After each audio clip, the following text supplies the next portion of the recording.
Welcome to the Goldfish demonstration of the Jetmir deck. Most people classify a Goldfish game as one where you're just playing the deck on your own and you're just kind of goldfishing the first few turns. I play online enough to where I'm usually able to find a replay against 3 other actual opponents that just didn't happen to interact with me very much during the game, and I usually use that as my Goldfish overview video. And so in this game, this is on Cockatrice. So in the replay, you're actually going to see what cards the opponents had in hand, if you're not familiar with Cockatrice. But in actual Cockatrice games, you obviously don't see the cards in hand. So just be aware that in the actual game, I did not know what cards they had in hand. So I won the die roll, and the initial hand here had no lands, and so obviously I'm going to mulligan that one, and then I mulliganed into another hand that does not follow the mulligan rules outlined in my primer or in the deck overview video. So we're looking for some form of acceleration, 2 lands and some form of acceleration. And here this would be a slow keep because technically it is playable, but you wouldn't be doing anything until turn 3 with the Scoot Swarm or the Takesia's Welcome. You might path to exile something, but really you're just ramping someone else if you do that. And so it's a really slow keep, and so it has to be mulliganed, in my opinion. And so here you can see that I mulliganed, and here we have the bare minimum 2 lands, and then we have an acceleration piece. We also have a card draw piece, we have a protection piece, we have an interaction, and then a token maker. And in this case, the best card to pitch is actually going to be the interaction, in my opinion, simply because so much of how Jetmir operates relies on having some sort of token generation engine. And so when you have a acceleration piece, when you have what you're looking for in the mulligan, and then 2 parts of the game plan, which is some sort of card draw engine and then a token generator, I think it's fine, especially in a deck like Jetmir that has 27 pieces of interaction. You can find those in the primer or in the deck overview video. To just take out the interaction from the opening hand, or at least mulligan the interaction from the opening hand as the card you're going to pitch, and then keep the rest. So that's what I did. I tossed the Darksteel Mutation, drew into Teferi's Protection, turn 1, played the Elvish Mystic, and passed. And then here we have Gearson. I'm going to speed it up a little bit. He just plays a land and passes, plays a land and passes. Zillowdog plays a land and passes. I draw into Snow-Covered Plains. And then I could have played Sylvan Safekeeper, but really it's better to do the sequence of playing the Welcoming Vampire and then Sylvan Safekeeper next turn in order to draw a card. And so we'll go ahead and speed this up. Turn 2, he plays a Tilanelli Summoner. And it looks like the 5-color player plays. This is I guess, a ramp card. He probably categorized it as a ramp card in his deck. I don't see this played often, but it is quite interesting. And then we move over to the colorless player, and here I drew into Smothering Tithe. Now, if you can drop a turn 3 Smothering Tithe, that is really, really good. And the reason to drop the Smothering Tithe over the Sylvan Safekeeper is because, yes, you get a draw off of the Welcoming Vampire for 1 turn, but if you play this land, crack it, and then play the Smothering Tithe, you can probably drop Wolverine Riders next turn, and Wolverine Riders is going to get you a draw pretty much every other player's upkeep, and that is superior to just simply dropping the Sylvan Safekeeper, drawing once, not getting the mana ramp, and then not be able to cast Wolverine Riders next turn. So you definitely want to think what would be better 1 to 2 turns from now, especially in the opening. And so that's what I did. I played the Smothering Tithe, and I passed. And so here, turn 3 plays Gearson, attacks me, and then I take 3 damage total because of Gearson's triggered effect. Looks like Bicon chooses not to pass. Or chooses not to play the Smothering Tithe. This guy plays a Burnished Heart. And then here, and what's great about this turn is that because we drew because we had a land, we could play the Sylvan Safekeeper, get our draw from the Welcoming Vampire, and then pay 3, 4, 5, and 6, cast Wolverine Riders, and then draw from Welcoming Vampire on every other player's turn. And that's exactly what I do here.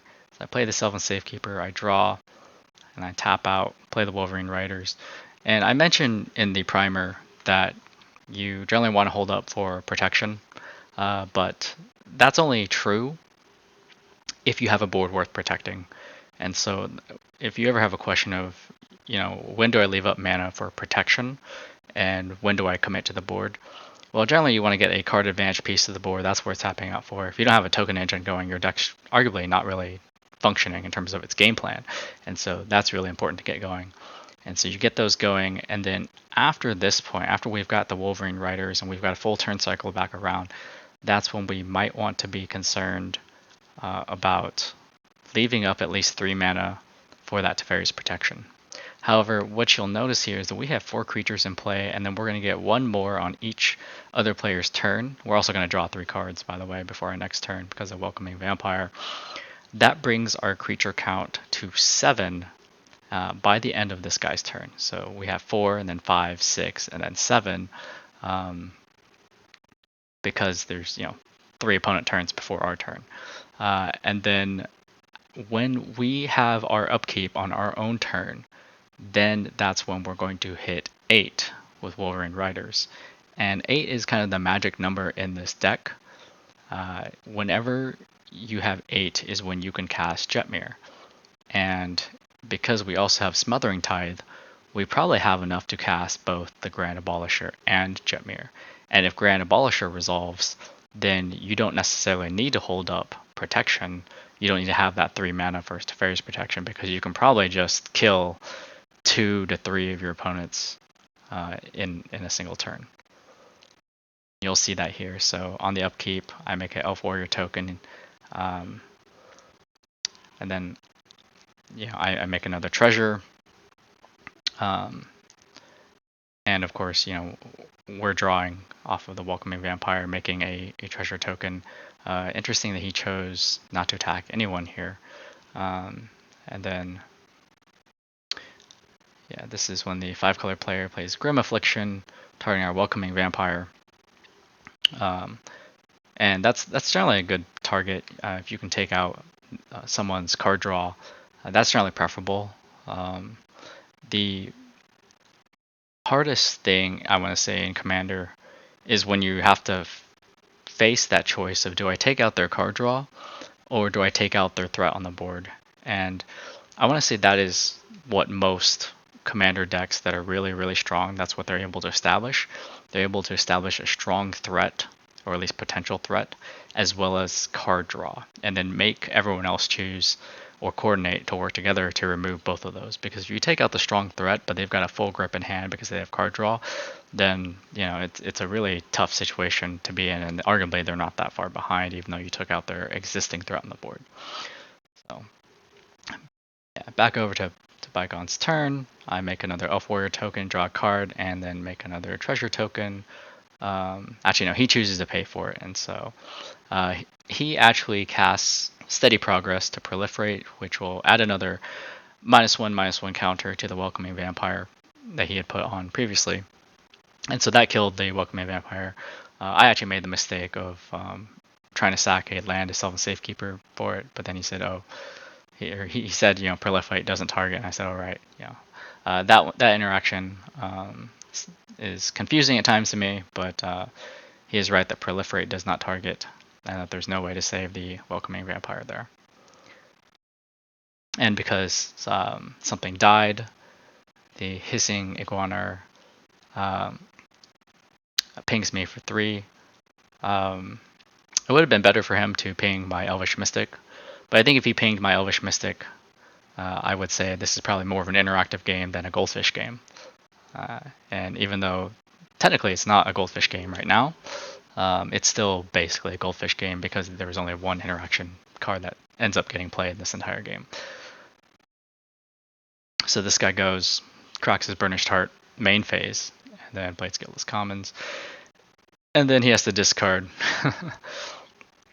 Okay, so here because Wolverine Riders stayed in play, we still have 7, and we have the mana to drop we have the mana to bring us to 9 is really what matters, and that is what I do. I play the Fledge Strand, I crack it for land, and then I cast the Grand Abolisher, and this is the kind of play that should be setting alarm bells off in people's heads. Although really, if you can count and you've played against Jetmir before, then the moment they play a token maker, the next time they have a turn, they're probably going to be close to 8 or 9.